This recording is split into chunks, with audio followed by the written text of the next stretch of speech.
ओम गुरुर्ब्रह्मा गुरुर्विष्णु गुरुर्देवो महेश्वरः गुरुर्साक्षात् परम ब्रह्म तस्मै श्री गुरुवे नमः। मैं योगिनी डॉक्टर पुष्पलता गर्ग, संचालिका योग साधना आश्रम बापूनगर जयपुर से हिंदू संस्कृति का पावन पर्व श्राद्ध के विषय में अपने विचार प्रस्तुत करती हूँ। सृष्टि के आदि में परमात्मा ने हमें वेदों का ज्ञान दिया, जिससे कि हम किम कर्तव्य विमूढ़ न हो।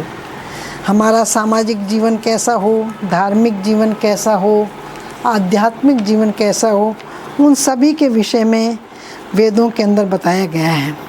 अतः वेदों के लिए कहा है, वेदो अखिलो धर्म मूलम सर्व ज्ञानमयो ही स, अर्थात वेद निखिल ज्ञान विज्ञान का भंडार है।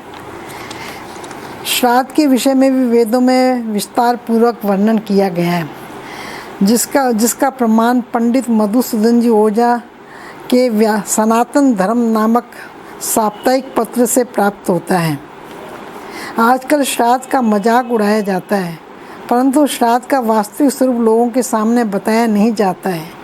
वस्तुतः श्राद्ध का संबंध आत्मगति से है।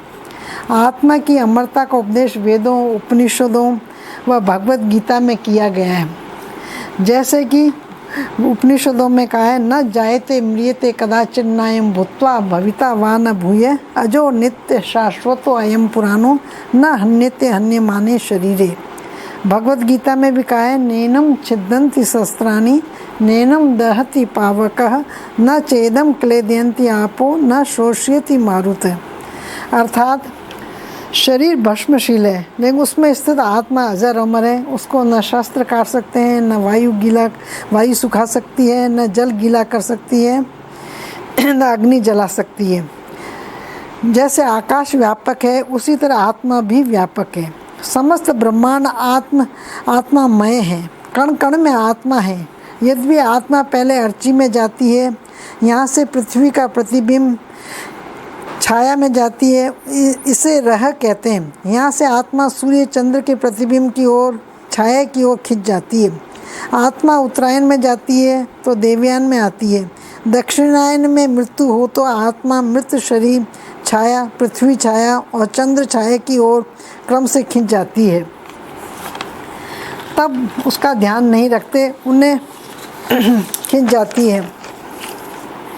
यहाँ से पितृपथ या नरक में गमन करती है। विदेह मुक्ति की तरह अशुभ अधोगति भी आत्मा की होती है।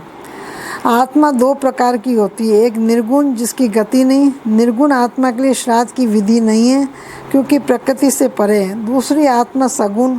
सगुण आत्मा का संबंध प्रकृति से। इस आत्मा का पिंडदान करना चाहिए। यद्यपि मनुष्य सब जीवों में श्रेष्ठ है, कहा भी है, नहीं मानुषा श्रेष्ठतरम किंचित, अर्थात मनुष्य जीवन से श्रेष्ठतम कुछ भी नहीं है। मनुष्य अपने तीनों ऋण, देव ऋण, पितृ ऋण, ऋषि ऋण से मुक्ति पाकर शुद्धात्मा हो जाते हैं। मनुष्य के वीर्य का संबंध 7 पीढ़ी तक रहता है। मनुष्य संतान पैदा करता है, उसका पुत्र पिता की मृत्यु से 12 दिन पर सपिंडी करता है तो एक पितृयुक्त होता है। इस संतान का संबंध 8वीं पीढ़ी से नहीं रहता है। कारण ये कि 1 महीने में 28 दिन सोमरस मनुष्य में आता है। उनमें से 1 दिन के 28 चावलों का एक पिंड दिया जाता है। तब चंद्रलोक से एक पितृ लोकगामी हो जाता है। यदि संतान से पिंड नहीं मिले तो पितृ चंद्रलोक में उल्टे लटके रहते हैं और रोते हैं।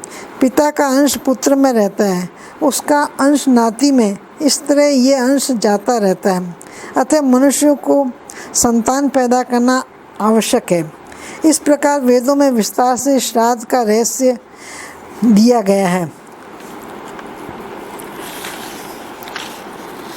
इसी प्रकार लौकिक व्यवहार में भी पिंडदान करना अति आवश्यक बताया है। सामान्यतः कहा जाता है, मृत्यु के बाद आत्मा शरीर को छोड़ जाती है। शरीर 5 तत्वों में विलीन हो जाता है, परंतु आत्मा तुरंत नहीं जाती। वह आत्मा वहाँ तब तक बनी रहती है जब तक उसका पिंडदान विधिवत नहीं किया जाता है। इसलिए 12 दिनों में समय बताया गया है कि उन 12 दिनों को विधि विधान से पिंडदान किया जाना चाहिए, जिसके फलस्वरूप आत्मा की सद्गति हो। प्रतिवर्ष श्राद्ध करने की विधियां भी वेदादि ग्रंथों में यत्र तत्र बताई गई है। उन विधियों का अनुपालन व अनुशीलन करने के लिए सबसे महत्वपूर्ण है आपका शुद्ध पवित्र रहना। जहाँ श्राद्ध कर्म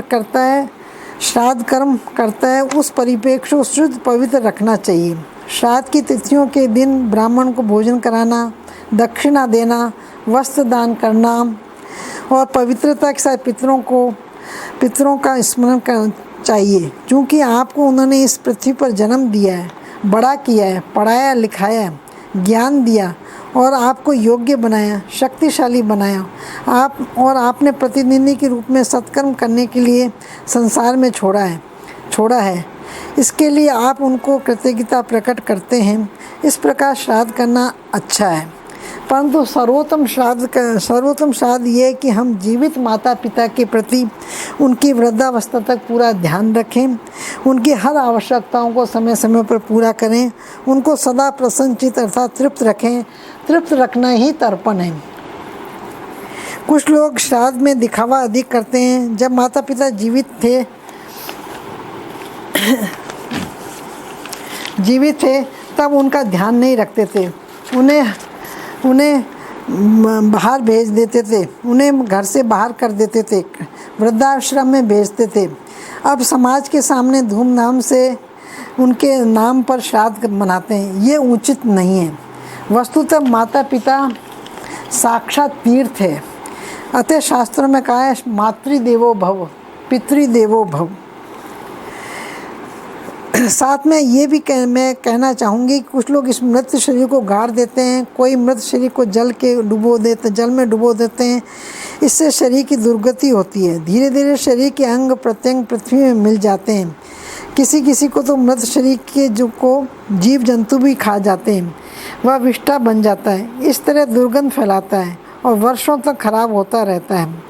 किंतु जो मृत शरीर जला दिया जाता है उससे पृथ्वी पर दुर्गंध नहीं फैलती। उस मृत शरीर की दुर्गति विष्ठा आदि नहीं होती और न उसके द्वारा हंसात्मा को कष्ट होता है।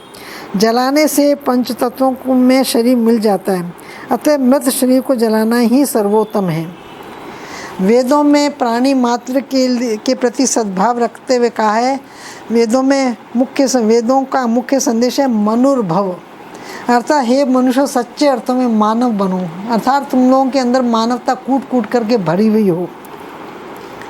संक्षेप में मैं इतना ही कहना चाहूँगी कि प्रतिदिन प्रार्थना उठने के साथ ही हमें अपने माता पिता को मन ही मन नमस्कार करके आशीर्वाद लेना चाहिए। यही वास्तविक श्राद्ध है। अंत में प्रभु से प्रार्थना करती हूँ कि सब लोग स्वस्थ रहें, सब लोग सुखी रहें, सबका मंगल हो। ओम सर्वे भवन्तु सुखिनः, सर्वे सन्तु निरामयाः, सर्वे भद्राणि पश्यन्तु, माँ कश्चित् दुख भाग भवेत्। ओम शांति शांति शांति। अंत में मैं अपने जय नारायण व्यास विश्वविद्यालय जोधपुर और विश्व गुरुदीप आश्रम जयपुर के प्रति अपना आभार प्रकट करती हूँ, जिन्होंने मुझे बोलने का सुअवसर प्रदान किया। ओम शांति शांति शांति।